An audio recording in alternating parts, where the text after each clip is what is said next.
Good evening, students.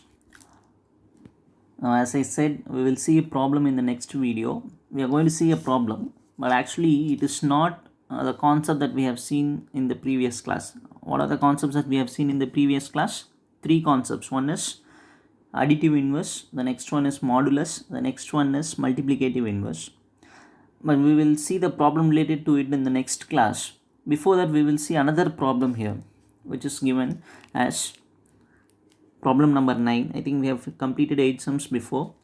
The problem number 9 is three complex numbers are given to us. Z1 is given to us, Z2 is given to us, Z3 is given to us.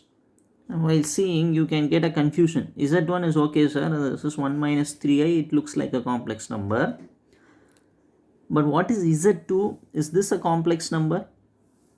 If you ask that question, the answer that I would say is yes, this is definitely a complex number, because this minus 4i can be treated as 0 minus 4i. Children, are you listening? 0 minus 4i. What is the meaning? Real part is 0 and imaginary part is minus 4. So definitely this is a complex number. If you see this, you will get again a confusion. Z3 is equal to 5. Now clearly 5 is a number. Can I call this as a complex number? And again the answer is same. Yes, this is a complex number. Can you tell the reason? What is 5? Definitely I think you will say 5 is nothing but a real part. Now how should I read this? Yes, 5 plus I0.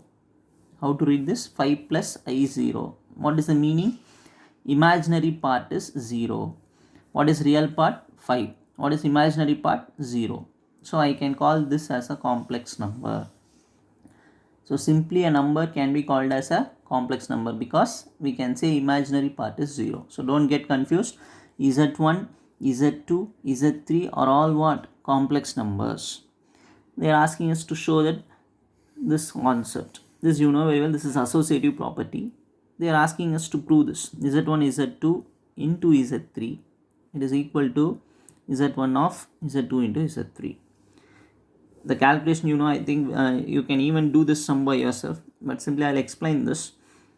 First we are going to, since we need to prove that these two are equal, we will take LHS first, out of which the thing which is present in the bracket, you know very well that we have to calculate that first. Z1 into Z2.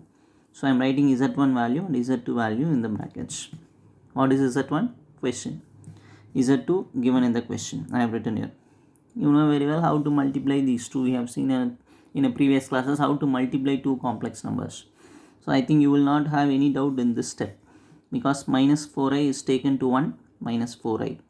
Minus 4i is taken to minus 3i. So plus 12i square. What is I square value, children? It is given in the rough column. I square is equal to minus 1. So this plus 12 becomes what? Minus 12. Which value I have calculated here? Z1 into Z2. What is left to calculate LHS? This thing, that is Z1, Z2 should be multiplied with Z3. Now Z1, Z2 value I am substituting here. Z3 is given in the question. It is equal to 5. So in place of Z3 I am writing 5. Now again multiplication. 5 into minus 4 minus 20i. 5 into 12. Why I am writing minus symbol? Minus into plus. So minus 5 12s are 60. I am writing this as equation number 1 because we have completed the calculation of LHS. So it is taken as equation number 1. Leave it. Then we will try to calculate RHS. Can you tell me which one to calculate first? Z2 into Z3, because it is given in the bracket. So Z2, Z3 is taken by putting the heading RHS. We are first calculating Z2 into Z3. Value substituting. This is Z2 value. This is Z3 value. Simple. 5 into 4i is 20i. Symbol is minus. What is left in RHS? Z2, Z3 we completed. We should associate Z1 with that. So Z1 into Z2, Z3. That is the next step. Z1 into Z2, Z3 is equal to what to do? Z1 value is 1 minus 3i. Z2, Z3 just now we have calculated as minus 20i. So Z1 one value I have written from the question. Z2, Z3 value which I have calculated here, I am writing here. And you know very well, multiply these two. Minus 20 into 1, minus 20i. Minus 20i into 3i, 60i square. Y symbol is plus here, minus into minus. What is I square? You know very well, minus 1. So plus 60 becomes minus 60. Now if I see minus 20, the answer here, minus 20i minus 60.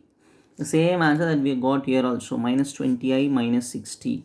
So this is equation number 1 and this is equation number 2. They both give the same answer. What we have to write? So from first equation and second equation, LHS is equal to RHS. I hope this is a simple problem. You will understand this by seeing the video itself. Even if I am not giving any explanation, by simply seeing the clipping itself, you should be able to understand this sum, I think. So homework, if a homework is given in this type, even in place of multiplication, if I put plus symbol also, you should be able to do by yourself. This is associative property for multiplication because no symbol is given in between, so multiplication. If suppose the question is Z1 plus Z2 plus Z3 and here plus Z2 plus Z3 also, you should be able to do. In place of multiplication, you are going to perform addition, that's all, right? So addition, multiplication, those two are the sums that I am going to give as homework in this type. So try to understand this and do the homework properly and send it to me, right? Even the homework should be written in the same notebook by allotting the number that I am giving for you. So this is the 9th sum. Means suppose if I am giving two problems, 10 and 11 are the numbers that you should write in the same notebook, right? Thank you, children.